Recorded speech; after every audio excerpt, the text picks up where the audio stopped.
बिस्मिल्लाहिर्रहमानिर्रहीम। मेरे प्यारे मुसलमान भाइयों, अज मैं तुहाडे नाल बड़ी खास एक बात अर्ज करना चाहना वा। वो बात है कुर्बानी के हवाले दे नाल, यानी कि मझ दी ते कट्टे दी कुर्बानी देना जायज़ है कि या जायज़ नहीं। ये बात है, ए वीडियो मेरी एक मरतबा जरूर समाप्त फरमायो। अगर हो सके तो सेव कर लवो, तो इंशाअल्लाह अज़ीज़ जिंदगी के कदम कदम ते एक काम देवेगी। कदी याद करोगे अल्लाह के फजल दे नाल।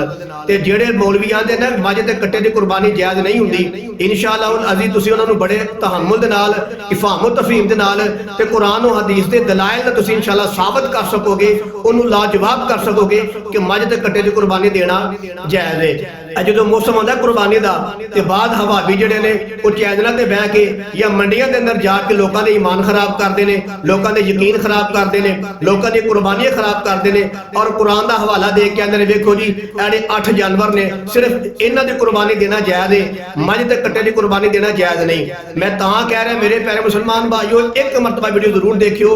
इंशाअल्लाह अज़ीज़ किसी महफिल के अंदर, किसी पर्या के अंदर, किसी जलसे के अंदर तुहानूं गल करनी पैगी। इंशाअल्लाह अज़ीज़ तुसीं बड़ी सोहनी गल करोगे मेरी वीडियो वेख के, ते कदी इंशाअल्लाह याद करोगे। मैं साबित करांगा कि इन्हां दा मौकफ गलत है कि मझ दे कट्टे दी कुर्बानी नहीं हुंदी। इंशाअल्लाह अज़ीज़ आले सुन्नत वल जमात दा मौकफ जबरदस्त है, एक नंबर है, बिल्कुल साफ ते शफाफ है और मजबूत तरीन मौकफ है कि जेड़ा मझ ते कट्टा है ना, इहदी कुर्बानी देना जायज़ है। पहला वीडियो देखो कि ए मौलवी साहब जेड़े ने चैनल ते बहिंदे ने ते मौसम आउंदा ते मंडियां च जाके लोकां नूं इह कहिंदे ने कि मझ ते कट्टे दी कुर्बानी नहीं हुंदी, लोगों का ईमान खराब करते हैं, कुर्बानी खराब करते हैं। पहला इन्हां दी वीडियो देखो कि मझ दे कट्टे दे बारे लोगों को की कह रहे हैं, उस तो बाद मैं मौलवी साहब नूं जवाब देना वा ते तुसीं मेरी वीडियो याद रखियो। इंशाअल्लाह अज़ीज़ तुहानूं जिंदगी दे कदम कदम ते काम आएगी। पहला वीडियो देखो मौलवी साहब दी। किताब व सुन्नत की रोशनी में जो हमने दीन पढ़ा है वो ये है कि अल्लाह के रसूल सल्लल्लाहु अलैहि वसल्लम ने भैंस या कट्टे की कुर्बानी नहीं की। नबी करीम सल्लल्लाहु अलैहि वसल्लम के बाद आपके सहाबा किराम रिज़वानुल्लाह अलैहिम अजमईन हैं, उन्होंने भी भैंस या कट्टे की कुर्बानी नहीं की। जी हाँ जनाब, देख लीजिए, ये कह रहे हैं कुरान के अंदर आया है, अल्लाह ने फरमाया है कि 8 जानवरों की कुर्बानी देना जायज़ है। उन्होंने 8 जानवरों विचों मझ ते कट्टा नहीं है। मैं लंबी गल नहीं कर लगा, मैं गल बड़ी जल्दी मुकावांगा। मेरे प्यारे मुसलमान भाइयों, यह जो मौलवी गल कर देना पिया कि रब ने कुरान के अंदर फरमाया है कि जो 8 जानवर ने उन्होंने कुर्बानी जायज़ है, तो उन्होंने मझ ते कट्टा नहीं है। मैं उस मौलवी साहब को कहना चाहता वा, वो कुरान की आयत है, 8वां सिपारा है, सूरा इनाम है, आयत नंबर 143 ते 144 है। वे आयत है जेड़ा हवाला दे के मौलवी साहब गल पे करते हैं कि इहदे विच मझ ते कट्टे दी कुर्बानी जायज़ नहीं। ठीक है, मैं मौलवी साहब को कहना चाहना वा कि जनाब मौलवी साहब तुसां जेड़ी आयत दा हवाला दिता ना लोकां सामने मंडी दे विच खलो के, ठीक है, अल्लाह माफ फरमाए, उस आयत दे अंदर कुर्बानी दा जिक्र ही कोई कोई भी। पूरी सूरा इनाम दे अंदर 8वें सिपारे सूरत इनाम है, तुसां जिहदा हवाला दिता है लोकां नूं, उस पूरी सूरत दे अंदर कुर्बानी दा कोई जिक्र ही नहीं है। एक यानी कि तुहां झूठ बोलिया आवाम नाल, तुहानूं पता फिर कुरान दा की फैसला झूठे ते अल्लाह दी की हुंदी है, तुसीं खुद जानदे हो। एक दूजी बात है कि जिहड़ा जिक्र आया ना कुर्बानी दा, उस पारा है 17वां सूरा हज आयत नंबर 43। इस सूरत के अंदर अल्लाह ताला ने कुर्बानी का जिक्र किया है। की फरमाया? फरमाया वलिकुल्लि उम्मतिन जालना मनसकल यज़कुरुस्मल्लाहि अला मा रज़क़हुम मिन बहीमतिल अनाम। फरमाया कि बहीमतुल अनाम ने मतलब ये वे कि जेडे पालतू जानवर ने, सारे माना ऐ कीता है कि बहीमतुल अनाम तो मुराद पालतू जानवर ने, जेडे पालतू जानवर ने उन्हां दी कुर्बानी देना जायज़ है। ते की हाल मझ पालतू जानवर नहीं, कट्टा पालतू जानवर नहीं है ना, ते जो कुरान कह रहे हैं पालतू जानवर की कुर्बानी देना जायज़ है, तो तुसीं किवें कह रहे हो कि मझ ते कट्टे की कुर्बानी जायज़ नहीं? दो बातां। तीजी बात है वीडियो देखो, तुहाडा ही मौलवी साहब है, तुहाडा मौलवी साहब है, अहले हदीस ते मुफ्ती साहब ने वो कह रहे हैं, मैं ईमानदार ना कह रहा, मैं सही कह रहा, इखलास नियत नाल ईमानदार ना कह रहा, सच्चे दिल ना कह रहा कि असल बात है वे कि मझ ते कट्टे की कुर्बानी देना जायज़ है। ए वीडियो देखो जरा। अच्छा मुफ्ती साहब, भैंस की कुर्बानी क्या जायज़ है दीन इस्लाम में? तो इख्तिलाफ है इसमें अहले इल्म का। मैं दयानतदारी से जी और इंसाफ से जिस बात को हक समझता हूँ मैं वो बता रहा हूँ कि इंशाअल्लाह रहमान भैंस की कुर्बानी जायज़ है। अगली बात है कि जिन्हें लोग लिखिया ने डिक्शनरियां यानी कि अरबी लुगात लिखिया ने, ਅਰਬੀ ਲੁਗਤ ਦੇ ਅੰਦਰ ਜਿਹੜੀਆਂ ਮਸ਼ਹੂਰ ਕਿਤਾਬਾਂ ਨੇ, ਮੁਸਨਦ ਕਿਤਾਬਾਂ ਨੇ, ਅਵਲ ਦਰਜੇ ਦੀ ਕਿਤਾਬਾਂ ਨੇ ਪੂਰੀ ਦੁਨੀਆ ਦੇ ਅੰਦਰ, ਉਹਨਾਂ ਵੀ ਇਹ ਹੀ ਲਿਖਿਆ ਹੈ ਕਿ ਜਿਹੜੀ ਮੱਝ ਤੇ ਕੱਟਾ ਹੈ ਇਹਨੂੰ ਜਾਮੂਸ ਕਹਿੰਦੇ ਨੇ ਤੇ ਇਹਦੀ ਜਾਮੂਸ ਹੈ, ਇਹ ਗਾਂ ਦੀ ਨਸਲ ਹੈ। ਜੀ ਹਾਂ ਜਨਾਬ, ਡਿਕਸ਼ਨਰੀ ਲਿਖਣ ਵਾਲਾ ਜਾਂ ਅਰਬੀ ਲੁਗਤ ਲਿਖਣ ਵਾਲਾ ਕੋਈ ਆਮ ਬੰਦਾ ਨਹੀਂ ਹੁੰਦਾ। ਅੱਜ ਕੱਲ ਦੇ ਦੌਰ 'ਚ ਬੜਾ ਪੜਿਆ ਲਿਖਿਆ ਵੀ ਅਰਬੀ ਲੁਗਤ ਨਹੀਂ ਲਿਖਦਾ, ਉਹ ਬੜੇ ਹਾਈ ਲੈਵਲ ਦੇ ਬੜੇ ਆਲਾ ਦਰਜੇ ਦੇ ਤਾਲੀਮ ਯਾਫਤਾ ਲੋਕ ਹੁੰਦੇ ਨੇ ਜਿਹੜੇ ਅਰਬੀ ਲੁਗਾਤ ਲਿਖਦੇ ਨੇ ਤੇ ਲੁਗਤ ਲਿਖ ਕੇ ਤੇ ਆਪਣਾ ਯਾਨੀ ਕਿ ਲੋਹਾ ਇਲਮ ਦਾ ਮਨਵਾਉਂਦੇ ਨੇ। ਤੇ ਉਹਨਾਂ ਵੀ ਇਹ ਲਿਖਿਆ ਹੈ ਕਿ ਜਿਹੜਾ ਮੱਝ ਤੇ ਕੱਟਾ ਹੈ ਇਹਨੂੰ ਜਾਮੂਸ ਕਹਿੰਦੇ ਨੇ ਅਰਬੀ ਦੇ ਅੰਦਰ, ਤੇ ਜਿਹੜਾ ਮੱਝ ਤੇ ਕੱਟਾ ਹੈ ਇਹ ਗਾਂ ਦੀ ਨਸਲ ਹੈ। ਤੇ ਜਦੋਂ ਉਹਦੀ ਨਸਲ ਹੈ, ਠੀਕ ਹੈ, ਤੇ ਉਹਦੀ ਕੁਰਬਾਨੀ ਫਿਰ ਦੇਣਾ ਜਾਇਜ਼ ਕਿਉਂ ਨਹੀਂ। ਅਗਲੀ ਬਾਤ ਇਹ ਵੇ, ਜਿਹੜਾ ਮੌਲਵੀ ਸਾਹਿਬ ਨੇ ਹਵਾਲਾ ਦਿੱਤਾ ਨਾ ਮੰਡੀ 'ਚ ਖਲੋ ਕੇ 8 ਜਾਨਵਰਾਂ ਦਾ, ਜਨਾਬੇ ਵਾਲਾ ਉਹਨਾਂ 8 ਜਾਨਵਰਾਂ ਨੂੰ ਅੱਲਾਹ ਤਾਲਾ ਨੇ ਬੰਦ ਹੀ ਨਹੀਂ ਕੀਤਾ, ਮੁਨਹਸਰ ਨਹੀਂ ਕੀਤਾ, ਇਨਹਿਸਾਰ ਹੀ ਅੱਲਾਹ ਤਾਲਾ ਨੇ ਨਹੀਂ ਕੀਤਾ। ਯਾਨੀ ਕਿ ਅੱਲਾਹ ਨੇ ਕੈਦ ਨਹੀਂ ਲਗਾਈ ਕਿ ਸਿਰਫ ਇਹ ਜਿਹੜੇ 8 ਜਾਨਵਰ ਨੇ ਇਹ ਹੀ ਪਾਲਤੂ ਜਾਨਵਰ ਨੇ, ਅੱਲਾਹ ਨੇ ਕੈਦ ਨਹੀਂ ਲਗਾਈ। ਜਦੋਂ ਰੱਬ ਨੇ ਕੈਦ ਨਹੀਂ ਲਗਾਈ ਤੇ ਤੁਸੀਂ ਕਿਹੜੀ ਗੱਲ ਤੋਂ ਕੈਦ ਲਗਾਉਣ ਦਿਓ ਕਿ ਜਿਹੜੇ 8 ਜਾਨਵਰ ਨੇ ਸਿਰਫ ਇਹ ਹੀ ਜ਼ਿਬਾ ਕਰਨੇ ਨੇ, ਸਿਰਫ ਇਹ ਹੀ ਪਾਲਤੂ ਜਾਨਵਰ ਨੇ। ਜਦੋਂ ਰੱਬ ਨੇ ਕੈਦ ਨਹੀਂ ਲਾਈ ਤੇ ਤੁਸੀਂ ਕਿਹੜੀ ਗੱਲ ਤੋਂ ਕੈਦ ਲਾਉਂਦੇ ਹੋ ਪਏ। ਤੇ ਅੱਲਾਹ ਨੇ ਕੁਰਾਨ 'ਚ ਇਹ ਵੀ ਨਹੀਂ ਫਰਮਾਇਆ ਕਿ ਇਹਦਾ ਮੱਝ ਤੇ ਕੱਟਾ ਨਾ ਇਹ ਪਾਲਤੂ ਜਾਨਵਰ ਨਹੀਂ, ਲਿਹਾਜ਼ਾ ਇਹਦੀ ਕੁਰਬਾਨੀ ਜਾਇਜ਼ ਨਹੀਂ। ਇਹ ਮੇਰੇ ਨਬੀ ਦੇ ਦੌਰ 'ਚ ਨਹੀਂ ਸੀ ਹੈ, ਲਿਹਾਜ਼ਾ ਇਹਦੀ ਕੁਰਬਾਨੀ ਜਾਇਜ਼ ਨਹੀਂ। ਰੱਬ ਨੇ ਇਹ ਵੀ ਨਹੀਂ ਫਰਮਾਇਆ। ਅਸਲ ਵਜ੍ਹਾ ਇਹ ਵੇ ਕਿ ਇਹ ਨਬੀ ਦੇ ਦੌਰ 'ਚ ਨਹੀਂ ਸੀ ਹੈ, ਇਹ ਨਬੀ ਦੇ ਦੌਰ 'ਚ ਨਹੀਂ ਸੀ ਹੈ। ਮੱਝ ਤੇ ਕੱਟਾ ਨਬੀ ਦੇ ਦੌਰ 'ਚ ਨਹੀਂ ਸੀ ਹੈ, ਸਹਾਬਾ ਦੇ ਦੌਰ 'ਚ ਨਹੀਂ ਸੀ ਹੈ। ਇਹ ਤਾਂ ਹੀ ਭਾਬੀ ਦਲੀਲ ਫੜਦੇ ਨੇ ਕਿ ਨਬੀ ਸੱਲੱਲਾਹੁ ਅਲੈहि ਵਸੱਲਮ ਨੇ ਇਹਦੀ ਕੁਰਬਾਨੀ ਦਿੱਤੀ ਨਹੀਂ, ਕੱਟੇ ਦੀ ਕੁਰਬਾਨੀ ਦਿੱਤੀ ਨਹੀਂ। ਉਹ ਵੇਖਣਾ ਹੈ ਕਿ ਜਦੋਂ ਨਬੀ ਸੱਲੱਲਾਹੁ ਅਲੈहि ਵਸੱਲਮ ਦੇ ਦੌਰ 'ਚ ਹੈ ਹੀ ਕੋਈ ਨਹੀਂ ਸੀ, ਸਹਾਬਾ ਦੇ ਦੌਰ 'ਚ ਹੈ ਹੀ ਕੋਈ ਨਹੀਂ ਸੀ, ਤੇ ਉਹ ਕੁਰਬਾਨੀ ਕਿਹੜੀ ਗੱਲ ਦੇ ਦਿੰਦੇ। ਇੱਕ ਅਗਰ ਤੁਹਾਡੀ ਗੱਲ ਮੰਨੀ ਜਾਏ, ਤੁਸੀਂ ਇਸ ਗੱਲ ਨੂੰ ਬੁਨਿਆਦ ਬਣਾ ਕੇ ਇਸ ਗੱਲ ਦੇ ਉੱਤੇ ਤੁਸੀਂ ਫੱਡਾ ਪਾ ਕੇ ਆਉਂਦੇ ਹੋ ਕਿ ਨਬੀ ਨੇ ਕੁਰਬਾਨੀ ਦਿੱਤੀ ਨਹੀਂ, ਲਿਹਾਜ਼ਾ ਅਸੀਂ ਵੀ ਨਹੀਂ ਦੇਣੀ। ਨਬੀ ਸੱਲੱਲਾਹੁ ਅਲੈहि ਵਸੱਲਮ ਨੇ ਕੱਟੇ ਦੀ ਕੁਰਬਾਨੀ ਦਿੱਤੀ ਨਹੀਂ, ਲਿਹਾਜ਼ਾ ਅਸਾਂ ਨਹੀਂ ਦੇਣੀ। ਠੀਕ ਹੈ, ਹੁਣ ਵੇਖਣਾ ਹੈ ਵੇ ਕਿ ਨਬੀ ਸੱਲੱਲਾਹੁ ਅਲੈहि ਵਸੱਲਮ ਨੇ ਮੱਝ ਦਾ ਦੁੱਧ ਪੀਤਾ ਨਹੀਂ ਨਾ ਪੀਤਾ, ਉਹ ਤੁਸੀਂ ਫਿਰ ਕਿਉਂ ਪੀਂਦੇ ਹੋ। ਨਬੀ ਸੱਲੱਲਾਹੁ ਅਲੈहि ਵਸੱਲਮ ਨੇ ਕੱਟੇ ਦਾ ਗੋਸ਼ਤ ਖਾਦਾ ਨਹੀਂ ਨਾ ਖਾਦਾ, ਤੁਸੀਂ ਈਦ ਤੋਂ ਇਲਾਵਾ ਅੱਗੇ ਪਿੱਛੇ, ਈਦ ਦੇ ਅੱਗੇ ਪਿੱਛੇ ਕੱਟੇ ਦਾ ਗੋਸ਼ਤ ਕਿਉਂ ਖਾਂਦੇ ਹੋ। ਅਗਰ ਤੁਸੀਂ ਆਪਣੀ ਗੱਲ ਨੂੰ ਬੁਨਿਆਦ ਬਣਾਉਂਦੇ ਹੋ ਕਿ ਨਬੀ ਸੱਲੱਲਾਹੁ ਅਲੈहि ਵਸੱਲਮ ਨੇ ਕੁਰਬਾਨੀ ਦਿੱਤੀ ਨਹੀਂ ਮੱਝ ਦੀ, ਅਸਾਂ ਦੇਣੀ ਨਹੀਂ, ਨਬੀ ਸੱਲੱਲਾਹੁ ਅਲੈहि ਵਸੱਲਮ ਨੇ ਕੱਟੇ ਦੀ ਕੁਰਬਾਨੀ ਦਿੱਤੀ ਨਹੀਂ, ਅਸਾਂ ਦੇਣੀ ਨਹੀਂ, ਤੁਸੀਂ ਜਿਹੜੀ ਆਪਣੀ ਗੱਲ ਨੂੰ ਬੁਨਿਆਦ ਬਣਾਉਂਦੇ ਹੋ ਕਿ ਨਬੀ ਨੇ ਅਮਲ ਨਹੀਂ ਕੀਤਾ ਲਿਹਾਜ਼ਾ ਅਸਾਂ ਨਹੀਂ ਕਰਨਾ, ਨਬੀ ਨੇ ਮੱਝ ਦੀ ਕੁਰਬਾਨੀ ਨਹੀਂ ਦਿੱਤੀ ਅਸਾਂ ਨਹੀਂ ਦੇਣੀ। ਹੁਣ ਵੇਖਣਾ ਨਬੀ ਸੱਲੱਲਾਹੁ ਅਲੈहि ਵਸੱਲਮ ਨੇ ਮੱਝ ਦਾ ਦੁੱਧ ਵੀ ਨਹੀਂ ਪੀਤਾ, ਉੱਥੇ ਤੁਸੀਂ ਇਹ ਨਹੀਂ ਆਂਦੇ ਕਿ ਨਬੀ ਨੇ ਦੁੱਧ ਨਹੀਂ ਪੀਤਾ ਅਸਾਂ ਨਹੀਂ ਪੀਣਾ, ਉਦੋਂ ਦੀ ਭੱਜ ਕਰਕੇ ਪੀ ਲੈਂਦੇ ਹੋ। ਨਬੀ ਸੱਲੱਲਾਹੁ ਅਲੈहि ਵਸੱਲਮ ਨੇ ਕੱਟੇ ਦਾ ਗੋਸ਼ਤ ਵੀ ਨਹੀਂ ਖਾਦਾ, ਇੱਥੇ ਤੁਸੀਂ ਨਹੀਂ ਆਂਦੇ ਕਿ ਨਬੀ ਨੇ ਕੱਟੇ ਦਾ ਗੋਸ਼ਤ ਨਹੀਂ ਖਾਦਾ ਲਿਹਾਜ਼ਾ ਅਸਾਂ ਵੀ ਨਹੀਂ ਖਾਣਾ। ਇਹ ਤੇ ਤੁਸੀਂ ਢਾਪੜਾ ਕਰਕੇ ਖਾਈ ਜਾਂਦੇ ਹੋ, ਵਿਆਹਾਂ ਤੇ ਸ਼ਾਦੀਆਂ ਤੇ ਕੀਕਿਆਂ ਤੇ ਸਾਰਾ ਕੱਟੇ ਦਾ ਗੋਸ਼ਤ ਖਾਈ ਜਾਂਦੇ ਹੋ।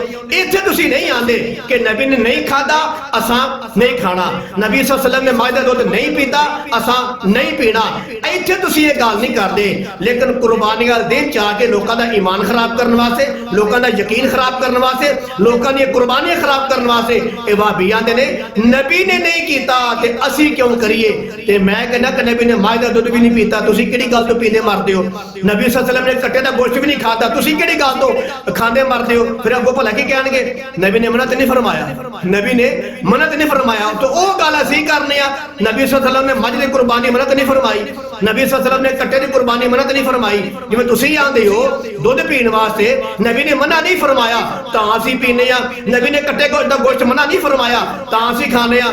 ਤੇ ਉਹੀ ਗੱਲ ਤੇ ਅਸੀਂ ਆਨੇ ਆ ਕਿ ਨਬੀ ਸੱਲੱਲਾਹੁ ਅਲੈहि ਵਸੱਲਮ ਮੱਝ ਦੀ ਕੁਰਬਾਨੀ ਮਨਾ ਨਹੀਂ ਫਰਮਾਈ ਅਸੀਂ ਤਾਂ ਦੇ ਛੱਡਨੇ ਆ, ਨਬੀ ਸੱਲੱਲਾਹੁ ਅਲੈहि ਵਸੱਲਮ ਨੇ ਕੱਟੇ ਦੀ ਕੁਰਬਾਨੀ ਮਨਾ ਨਹੀਂ ਫਰਮਾਈ ਤਾਂ ਅਸੀਂ ਦੇ ਛੱਡਨੇ ਆ। ਲਿਹਾਜ਼ਾ ਮੇਰੇ ਅਜ਼ੀਜ਼ ਭਾਈਓ, ਇਹ ਬਿਲਕੁਲ ਹੀ ਲੋਕਾਂ ਦਾ ਦਿਮਾਗ ਖਰਾਬ ਕਰਦੇ ਨੇ, ਫਾਲਤੂ ਗੱਲਾਂ ਕਰਦੇ ਨੇ। ਆਪਣੀ ਵਾਰੀ ਆਏ ਤੇ ਆਂਦੇ ਨੇ ਕਿ ਨਬੀ ਨੇ ਨਹੀਂ ਅਮਲ ਕੀਤਾ ਤੇ ਅਸਾਂ ਵੀ ਨਹੀਂ ਕਰਨਾ। ਤੇ ਦੁੱਧ ਪੀਣ ਲੱਗੇ ਨਹੀਂ ਆਂਦੇ ਨਬੀ ਨੇ ਪੀਤਾ, ਉਦੋਂ ਪੀ ਵੀ ਜਾਂਦੇ ਨੇ। ਕੱਟੇ ਦਾ ਗੋਸ਼ਤ ਖਾਣ ਲੱਗੇ ਨਹੀਂ ਆਂਦੇ ਨਬੀ ਨੇ ਨਹੀਂ ਖਾਦਾ, ਉਦੋਂ ਖਾਈ ਜਾਂਦੇ ਨੇ। ਯਾਨੀ ਕਿ ਸਾਡੀ ਵਾਰੀ ਆਏ, ਸੁन्नियां ਦੀ ਵਾਰੀ ਆਵੇ ਤੇ ਉੱਥੇ ਯਾਨੀ ਕਿ ਆਂਦੇ ਨੇ ਨਬੀ ਦਾ ਅਮਲ ਵੇਖੋ। ਤੇ ਜਦੋਂ ਆਪਣੀ ਵਾਰੀ ਆਏ ਉਦੋਂ ਨਬੀ ਦਾ ਅਮਲ ਨਹੀਂ ਵੇਖਦੇ, ਦੁੱਧ ਵੀ ਪੀ ਵੀ ਜਾਂਦੇ ਨੇ ਤੇ ਕੱਟੇ ਦਾ ਗੋਸ਼ਤ ਵੀ ਖਾਈ ਜਾਂਦੇ ਨੇ। ਅਗਲੀ ਬਾਤ ਇਹ ਵੇ ਕਿ ਜਿਹੜੀ ਇਹ ਗੱਲ ਕਰਦੇ ਨਾ ਕਿ ਨਬੀ ਨੇ ਅਮਲ ਨਹੀਂ ਕੀਤਾ, ਨਬੀ ਨੇ ਜਿਹੜਾ ਜਾਨਵਰ ਜ਼ਿਬਾ ਨਹੀਂ ਕੀਤਾ ਅਸਾਂ ਉਹ ਨਹੀਂ ਕਰਨਾ। ਮੈਨੂੰ ਪੁੱਛਣਾ ਚਾਹਨਾ ਵਾਂ ਵਾਹਬੀਓ, ਨਾਰਾਜ਼ ਨਾ ਹੋ, ਤੁਸੀਂ ਸਾਡੇ ਮੁਸਲਮਾਨ ਭਾਈ ਹੋ, ਕਿਆ ਨਬੀ ਕਰੀਮ ਸੱਲੱਲਾਹੁ ਅਲੈहि ਵਸੱਲਮ ਨੇ ਟੈਡੀ ਬੱਕਰੇ ਦੀ ਕੁਰਬਾਨੀ ਦਿੱਤੀ ਹੈ? ਨਹੀਂ ਨਾ ਦਿੱਤੀ, ਤੁਸੀਂ ਉਹ ਕਿਸ ਹਿਸਾਬ ਨਾਲ ਦਿੰਦੇ ਹੋ ਜਾਂ ਦਿਲਵਾਉਂਦੇ ਹੋ? ਉੱਥੇ ਕਿਉਂ ਨਹੀਂ ਆਂਦੇ ਕਿ ਨਬੀ ਸੱਲੱਲਾਹੁ ਅਲੈहि ਵਸੱਲਮ ਨੇ ਟੈਡੀ ਬੱਕਰੇ ਦੀ ਕੁਰਬਾਨੀ ਨਹੀਂ ਦਿੱਤੀ, ਲਿਹਾਜ਼ਾ ਨਾ ਦਿਆ ਕਰੋ। ਅਗਰਚੇ ਟੈਡੀ ਬੱਕਰਾ ਉਦੋਂ ਨਹੀਂ ਸੀ ਹੁੰਦਾ, ਜਿਵੇਂ ਮੱਝ ਉਦੋਂ ਕੋਨੀ ਸੀ, ਕੱਟਾ ਉਦੋਂ ਨਬੀ ਦੇ ਦੌਰ 'ਚ ਕੋਨੀ ਸੀ, ਉਦੋਂ ਟੈਡੀ ਬੱਕਰਾ ਵੀ ਨਹੀਂ ਸੀ ਹੁੰਦਾ, ਤੇ ਤੁਸੀਂ ਟੈਡੀ ਬੱਕਰੇ ਦੀ ਕੁਰਬਾਨੀ ਨੂੰ ਜਾਇਜ਼ ਕਰਾਰ ਦਿੰਦੇ ਹੋ। ਕਿਸ ਹਿਸਾਬ ਨਾਲ ਕੁਰਬਾਨੀ ਜਾਇਜ਼ ਕਰਾਰ ਦਿੰਦੇ ਹੋ? ਨਬੀ ਦੇ ਦੌਰ ਦੇ ਅੰਦਰ ਟੈਡੀ ਬੱਕਰਾ ਨਹੀਂ ਸੀ, ਨਬੀ ਸੱਲੱਲਾਹੁ ਅਲੈहि ਵਸੱਲਮ ਨੇ ਕੁਰਬਾਨੀ ਉਹਦੀ ਨਹੀਂ ਸੀ ਦਿੱਤੀ, ਤੇ ਤੁਸੀਂ ਕਿਉਂ ਦਿੰਦੇ ਹੋ? ਮੱਝ ਦੇ ਬਾਰੇ ਧਿਆਨ ਦਿਓ ਕਿ ਨਬੀ ਨੇ ਨਹੀਂ ਦਿੱਤੀ ਤੇ ਅਸਾਂ ਵੀ ਨਹੀਂ ਦੇਣੀ। ਕੱਟੇ ਦੇ ਬਾਰੇ ਆਂਦੇ ਹੋ, ਨਬੀ ਨੇ ਨਹੀਂ ਦਿੱਤੀ, ਅਸਾਂ ਵੀ ਕੁਰਬਾਨੀ ਨਹੀਂ ਦੇਣੀ। ਜਾਂ ਟੈਡੀ ਬੱਕਰਾ ਹੈ, ਉਹਦੇ ਬਾਰੇ ਵੀ ਆਖਿਆ ਕਰੋ ਨਾ ਕਿ ਨਬੀ ਸੱਲੱਲਾਹੁ ਅਲੈहि ਵਸੱਲਮ ਨੇ ਦੀ ਕੁਰਬਾਨੀ ਨਹੀਂ ਦਿੱਤੀ, ਨਾ ਅਸਾਂ ਦੇਣੀ ਹੈ ਤੇ ਨਾ ਲੋਕਾਂ ਨੂੰ ਦਿਲਵਾਨ ਦੇਣੀ ਹੈ। ਉਸ ਤੋਂ ਬਾਅਦ ਜਿਹੜਾ ਗਲਗਿਤ ਬਲਤਿਸਤਾਨ ਹੈ, ਉਹਦੇ ਅੰਦਰ ਇੱਕ ਗਾਂ ਹੁੰਦੀ ਹੈ, ਉਹ ਤਕਰੀਬਨ ਬੱਕਰੀ ਨਾਲ ਵੀ ਛੋਟੀ ਹੁੰਦੀ ਹੈ ਜਾਂ ਬੱਕਰੀ ਦੇ ਬਰਾਬਰ ਗਾਂ ਹੁੰਦੀ ਹੈ, ਠੀਕ ਹੈ। ਉਹਦੀ ਕੁਰਬਾਨੀ ਵੀ ਨਬੀ ਦੇ ਦੌਰ 'ਚ ਨਹੀਂ ਸੀ ਹੁੰਦੀ, ਉਹਦੀ ਕੁਰਬਾਨੀ ਤੁਸੀਂ ਆਂਦੇ ਹੋ ਜਾਇਜ਼ ਹੈ, ਜਦਕਿ ਨਬੀ ਨੇ ਉਹਦੀ ਕੁਰਬਾਨੀ ਨਹੀਂ ਦਿੱਤੀ। ਆਪਣੇ ਵੱਲ ਤੁਸੀਂ ਆਂਦੇ ਹੋ ਨਬੀ ਨੇ ਕੁਰਬਾਨੀ ਨਹੀਂ ਦਿੱਤੀ ਤੇ ਅਸੀਂ ਵੀ ਕੁਰਬਾਨੀ ਨਹੀਂ ਦੇਣੀ, ਤੇ ਨਬੀ ਸੱਲੱਲਾਹੁ ਅਲੈहि ਵਸੱਲਮ ਨੇ ਉਹ ਛੋਟੀ ਗਾਂ ਦੀ ਕੁਰਬਾਨੀ ਨਹੀਂ ਸੀ ਦਿੱਤੀ, ਤੁਸੀਂ ਕਿਸ ਹਿਸਾਬ ਨਾਲ ਦਿੰਦੇ ਹੋ? ਫਿਰ ਇਹ ਜਵਾਬ ਦਿੰਦੇ ਨੇ ਕਿ ਨਬੀ ਨੇ ਮਨਾ ਨਹੀਂ ਕੀਤਾ, ਤੇ ਉਹੀ ਚੱਲਿਓ ਅਸੀਂ ਆਂਦੇ ਆ ਕਿ ਨਬੀ ਸੱਲੱਲਾਹੁ ਅਲੈहि ਵਸੱਲਮ ਨੇ ਮੱਝ ਦੀ ਕੁਰਬਾਨੀ ਤੋਂ ਮਨਾ ਨਹੀਂ ਕੀਤਾ, ਨਬੀ ਸੱਲੱਲਾਹੁ ਅਲੈहि ਵਸੱਲਮ ਨੇ ਕੱਟੇ ਦੀ ਕੁਰਬਾਨੀ ਤੋਂ ਮਨਾ ਨਹੀਂ ਕੀਤਾ। ਤੁਹਾਡੀ ਵਾਰੀ ਆਏ ਤੇ ਆਂਦੇ ਹੋ ਮਨਾ ਵਹਾਓ, ਨਬੀ ਨੇ ਮਨਾ ਨਹੀਂ ਕੀਤਾ। ਅਸੀਂ ਵੀ ਭਾਈ ਉਹੀ ਗੱਲ ਕਰਨੇ ਆ, ਨਬੀ ਨੇ ਮੱਝ ਦੀ ਕੁਰਬਾਨੀ ਤੋਂ ਮਨਾ ਨਹੀਂ ਕੀਤਾ। ਤੁਸੀਂ ਇਹ ਗੱਲ ਕਰੋ ਤੇ ਉਹ ਜਾਇਜ਼ ਹੋ ਜਾਂਦੀ ਏ, ਤੇ ਅਸੀਂ ਇਹ ਗੱਲ ਕਰੀਏ ਤੇ ਨਾਜਾਇਜ਼ ਹੋ ਜਾਂਦੀ ਏ। ਭਾਈ ਇਹ ਗੱਲਾਂ ਗਲਤ ਨੇ। ਤੇ ਮੇਰੇ ਅਜ਼ੀਜ਼ ਭਾਈਓ, ਜਿਹੜੇ ਵਾਹਬੀਆਂ ਦੇ ਕੰਮ ਦੀ ਗੱਲ ਹੁੰਦੀ ਹੈ ਨਾ, ਇਹਨਾਂ ਆਪਣਾ ਇਲਮ ਜ਼ਾਹਰ ਕਰਨਾ ਹੁੰਦਾ ਹੈ ਤੇ ਪਤਾ ਲੱਗੇ ਅਸੀਂ ਬੜੇ ਕੁਰਾਨ ਦਾ ਮੁਤਾਲਿਆ ਰੱਖਦੇ ਆ, ਇਹਨਾਂ ਦੀ ਵਾਰੀ ਆ ਜਾਂਦੀ ਨਬੀ ਦਾ ਅਮਲ ਵਹਾਓ, ਨਬੀ ਨੇ ਕੀਤਾ ਕਿ ਨਹੀਂ ਕੀਤਾ। ਸਾਡੇ ਵਾਸਤੇ ਨਬੀ ਦਾ ਉਸਵਾ ਹਸਨਾ ਆਵੇ, ਅਸੀਂ ਨਬੀ ਦੇ ਤਰੀਕੇ ਤੇ ਅਮਲ ਕਰਨਾ ਹੈ। ਆਪਣੀ ਵਾਰੀ ਆਏ ਕਿ ਨਬੀ ਦਾ ਅਮਲ ਯਾਦ ਆ ਜਾਂਦਾ, ਅਸੀਂ ਕਹੀ ਨਾ ਟੈਡੀ ਬੱਕਰੇ ਦੀ ਕੁਰਬਾਨੀ ਵਹਾਓ, ਉਹਦੀ ਛੋਟੀ ਗਾਂ ਉਹਦੀ ਕੁਰਬਾਨੀ ਹੁੰਦੀ, ਤੁਸੀਂ ਆਂਦੇ ਹੋ ਜਾਇਜ਼ ਹੈ, ਉਹ ਵਹਾਓ। ਤੇ ਉੱਥੇ ਆਂਦੇ ਨੇ ਕਿ ਜਨਾਬ ਉਹਦੀ ਜਾਇਜ਼ ਹੈ, ਨਬੀ ਨੇ ਮਨਾ ਕਿੱਥੇ ਫਰਮਾਇਆ? ਆਪਣੀ ਵਾਰੀ ਦਲੀਲ ਮੰਗਦੇ ਨੇ ਮਨਾ ਦੀ, ਤੇ ਅਸੀਂ ਵੀ ਇਹ ਆਨੇ ਜਨਾਬ ਅਗਰ ਇਹ ਮੱਝ ਦੀ ਕੁਰਬਾਨੀ ਨਹੀਂ ਤੇ ਨਬੀ ਨੇ ਮਨਾ ਕਿੱਥੇ ਫਰਮਾਇਆ? ਅਗਰ ਕੱਟੇ ਦੀ ਕੁਰਬਾਨੀ ਨਹੀਂ, ਨਬੀ ਨੇ ਮਨਾ ਕਿੱਥੇ ਫਰਮਾਇਆ? ਅਗਰ ਤੁਸੀਂ ਮਨਾ ਨਾ ਵਹਾ ਸਕੋ ਤੇ ਉਹ ਤੁਹਾਡਾ ਅਮਲ ਜਾਇਜ਼ ਹੈ, ਅਗਰ ਅਸੀਂ ਵੀ ਮਨਾ ਨਾ ਵਹਾ ਸਕੀ ਸਾਡਾ ਅਮਲ ਵੀ ਜਾਇਜ਼ ਹੈ। ਲਿਹਾਜ਼ਾ ਇਹ ਜਿਹੀ ਗੱਲਾਂ ਨਾ ਕਰਿਆ ਕਰੋ, ਲੋਕਾਂ ਦੇ ਈਮਾਨ ਖਰਾਬ ਨਾ ਕਰਿਆ ਕਰੋ। ਜਿਹੜੀ ਤੁਸੀਂ ਕੁਰਾਨ ਦੀ ਆਇਤ ਪੜ੍ਹ ਕੇ ਜਾਂ ਸੁਣਾ ਕੇ 8 ਜਾਨਵਰਾਂ ਵਾਲੀ ਤੇ ਲੋਕਾਂ ਨੂੰ ਗੁੰਮਰਾਹ ਕਰਦੇ ਹੋ, ਲੋਕਾਂ ਦੇ ਈਮਾਨ ਯਕੀਨ ਖਰਾਬ ਕਰਦੇ ਹੋ, ਲੋਕਾਂ ਦੀ ਕੁਰਬਾਨੀਆਂ ਖਰਾਬ ਕਰਦੇ ਹੋ, ਉਹਨਾਂ ਆਇਤਾਂ ਦੇ ਅੰਦਰ ਕੁਰਬਾਨੀ ਦਾ ਜ਼ਿਕਰ ਹੀ ਕੋਈ ਨਹੀਂ। ਤੇ ਜਿਹਦੇ ਅੰਦਰ ਜ਼ਿਕਰ ਹੈ ਉਹ ਸੂਰਾ ਹਜ 17ਵਾਂ ਸਪਾਰਾ ਆਇਤ ਨੰਬਰ 34 ਹੈ। ਅੱਲਾਹ ਫਰਮਾਂਦਾ ਹੈ ਬਹੀਮਤੁਲ ਅਨਾਮ, ਜਿਹੜੇ ਤੁਹਾਡੇ ਪਾਲਤੂ ਜਾਨਵਰ ਨੇ, ਤੇ ਮੱਝ ਵੀ ਪਾਲਤੂ ਹੈ ਤੇ ਕੱਟਾ ਵੀ ਪਾਲਤੂ ਹੈ। ਤੇ ਮੈਂ ਆਖਰੀ ਗੱਲ ਕਰਨਾ ਚਾਹੁੰਦਾ ਵਾਂ, ਸਾਊਦੀਆ ਤੋਂ ਕੁਰਾਨ ਛਾਇਆ ਹੋਇਆ ਹੈ, ਉੱਤੇ ਲਿਖਿਆ ਖਾਦਮ ਹਰਾਮੈਨ ਸ਼ਰੀਫੈਨ, ਠੀਕ ਹੈ। ਇਹਦਾ ਕੁਰਾਨ ਹੈ, ਇਹ ਵਾਹਬੀ ਆਪਣੇ ਹੱਥ 'ਚ ਫੜ ਕੇ ਨਾ ਪ੍ਰੋਗਰਾਮਾਂ ਤੇ, ਆਪਣੇ ਮਹਿਫਲਾਂ ਤੇ, ਆਪਣੇ ਜਲਸੇ ਤੇ ਲੋਕੋ ਇਹ ਕੁਰਾਨ ਪੜੋਗੇ, ਸਹੀ ਹਦੀਸ ਬਣੋਗੇ, ਸਹੀ ਤੁਸੀਂ ਨਬੀ ਦੇ ਤਰੀਕੇ ਤੇ ਚੱਲੋਗੇ, ਸਹੀ ਤੁਸੀਂ ਇਹ ਨਹੀਂ ਕਿ ਕੁਰਾਨ ਨੂੰ ਹਦੀਸ ਮੰਨਣ ਵਾਲੇ ਬਣ ਜਾਓਗੇ। ਉਹ ਕੁਰਾਨ ਉਠਾ ਕੇ ਲੋਕਾਂ ਨੂੰ ਆਂਦੇ ਨੇ ਕਿ ਇਹ ਕੁਰਾਨ ਤਫਸੀਰ ਪੜੋ, ਤੁਸੀਂ ਅਸਲੀ ਮੁਸਲਮਾਨ ਬਣ ਜਾਓਗੇ। ਉਸ ਕੁਰਾਨ ਦੇ ਅੰਦਰ ਵੀ ਲਿਖਿਆ ਹੈ। ਮੈਂ ਕਹਿੰਦਾ ਵਾਹਬੀਓ ਨਾਰਾਜ਼ ਨਾ ਹੋ, ਮੇਰੇ ਹਦੀਸ ਭਾਈਓ ਨਾਰਾਜ਼ ਨਾ ਹੋ, ਤੁਸੀਂ ਕੁਰਾਨ ਉਠਾ ਕੇ ਤੇ ਆਂਦੇ ਹੋ, ਉਹ ਕਦੀ ਅੰਦਰੋਂ ਪੜ੍ਹ ਵੀ ਲਿਆ ਕਰੋ, ਕਦੀ ਅੰਦਰੋਂ ਮੁਤਾਲਿਆ ਵੀ ਕਰ ਲਿਆ ਕਰੋ। ਐਨੀ ਮੈਂ ਫੋਟੋ ਲਾਈ ਨਾ ਮੌਲਵੀ ਸਾਹਿਬ ਦੀ, ਇਹਨੂੰ ਕਹਿੰਦਾ ਮੌਲਵੀ ਸਾਹਿਬ ਤੁਹਾਡੀ ਬੜੀ ਮਿਹਰਬਾਨੀ, ਕਦੀ ਆਪਣਾ ਵਾਹਬੀਆਂ ਦਾ ਤਰਜਮਾ ਛਾਇਆ ਹੋਇਆ ਕਦੀ ਪੜ੍ਹ ਲਵੋ, ਕਦੀ ਮੁਤਾਲਿਆ ਕਰ ਲਓ। ਤੁਸੀਂ ਜਿਹੜੇ 8 ਜਾਨਵਰਾਂ ਜ਼ਿਕਰ ਕਰਨ ਦੇ ਹੋ ਨਾ, ਕਿਹੜੇ 8 ਜਾਨਵਰ ਨੇ, ਇਹਨਾਂ ਦੇ ਬਾਰੇ ਰੱਬ ਨੇ ਫਰਮਾਇਆ ਇਹਨਾਂ ਦੀ ਕੁਰਬਾਨੀ ਜਾਇਜ਼ ਹੈ। ਉਹਨਾਂ ਦੇ ਮੁਤਲਕ ਤੁਹਾਡੇ ਹੀ ਛਾਇਆ ਕੀਤੇ ਹੋਏ ਕੁਰਾਨ ਦੇ ਅੰਦਰ ਲਿਖਿਆ ਹੈ ਕਿ ਇਹਦੇ 8 ਜਾਨਵਰ ਨੇ, ਇਹ ਅੱਲਾਹ ਨੇ ਤਾਂ ਐਲਾਨ ਫਰਮਾਇਆ ਸੀ ਕਿ ਮੁਸ਼ਰਿਕੀਨ ਮੱਕਾ ਨੇ ਉਹ ਰੱਬ ਦੀ ਹਲਾਲ ਕਰਦਾ ਸ਼ੈ ਨੂੰ ਹਰਾਮ ਕਰਦੇ ਸਨ ਤੇ ਹਰਾਮ ਕਰਦਾ ਸ਼ੈ ਨੂੰ ਹਲਾਲ ਕਰਦੇ ਸਨ, ਤੇ ਉਦੋਂ ਰੱਬ ਨੇ ਕੁਰਾਨ ਨਾਜ਼ਿਲ ਫਰਮਾਇਆ ਸੀ ਮੁਸ਼ਰਿਕੀਨ ਮੱਕਾ ਦੇ ਵਾਸਤੇ ਕਿ ਜਿਹੜੀਆਂ ਇਹ ਸ਼ੈਵਾਂ ਨੇ ਉਹ ਹਲਾਲ ਨੇ। ਤੁਹਾਡੇ ਕਹਿਣ ਨਾਲ ਹਲਾਲ ਨਹੀਂ ਹੋਣਾ, ਇਹ ਰੱਬ ਦੇ ਕਹਿਣ ਨਾਲ, ਜਿਹਨੂੰ ਰੱਬ ਆਖੇ ਹਲਾਲ ਹੈ ਉਹ ਸ਼ੈਵਾਂ ਹਲਾਲ ਨੇ। ਤੇ ਰੱਬ ਨੇ ਉਹਨਾਂ ਜਾਨਵਰਾਂ ਦਾ ਜ਼ਿਕਰ ਕੀਤਾ ਸੀ ਕਿ ਇਹ ਜਾਨਵਰ ਜਿਹੜੇ ਨੇ ਇਹ ਹਲਾਲ ਨੇ, ਜਦਕਿ ਮੁਸ਼ਰਿਕੀਨ ਮੱਕਾ ਜਿਹੜੇ ਹਨ ਇਹਨਾਂ ਨੂੰ ਹਰਾਮ ਕਰਾਰ ਦਿੰਦੇ ਸਨ। ਇਸ ਆਇਤ ਦੇ ਅੰਦਰ ਤੇ ਮਾਸ਼ਾਅੱਲਾ ਜ਼ਿਕਰ ਹੀ ਕੋਈ ਨਹੀਂ ਕੁਰਬਾਨੀ ਦਾ। ਤੇ ਮੌਲਵੀ ਸਾਹਿਬ ਵੇਖ ਲਵੋ ਮੰਡੀਆਂ ਦੇ ਅੰਦਰ ਜਾ ਕੇ ਤੇ ਝੂਠ ਬੋਲਦੇ ਨੇ ਇਹ ਆਇਤ ਦਾ ਹਵਾਲਾ ਦੇ ਕੇ ਕਿ ਇਹਦੇ ਅੰਦਰ ਮੱਝ ਦੇ ਕੱਟਿਆ ਜ਼ਿਕਰ ਨਹੀਂ ਹੁੰਦਾ। ਹਜ਼ਰਤ ਸਾਹਿਬ ਇਹਦੇ ਅੰਦਰ ਜ਼ਿਕਰ ਹੀ ਕੋਈ ਨਹੀਂ ਕੁਰਬਾਨੀ ਕਰਨ ਦਾ। ਤੇ ਲਿਹਾਜ਼ਾ ਮੇਰੇ ਮੁਸਲਮਾਨ ਭਰਾਓ, ਅਗਰ ਤੁਹਾਨੂੰ ਕੋਈ ਆਖੇ ਮੌਲਵੀ ਕਿ ਜਿਹੜੇ 8 ਜਾਨਵਰ ਨੇ ਇਹਨਾਂ ਦਾ ਅੱਲਾਹ ਨੇ ਫਰਮਾਇਆ ਕਿ ਇਹਨਾਂ ਦੀ ਕੁਰਬਾਨੀ ਜਾਇਜ਼ ਹੈ, ਉਹਨੂੰ ਬੜੇ ਆਰਾਮ ਨਾਲ ਪੁੱਛੋ ਇੱਥੇ ਤੋਂ ਜ਼ਿਕਰ ਕੱਢ ਕੇ ਵਹਾਂ ਕਿੱਥੇ ਲਿਖਿਆ ਕੁਰਬਾਨੀ ਦਾ?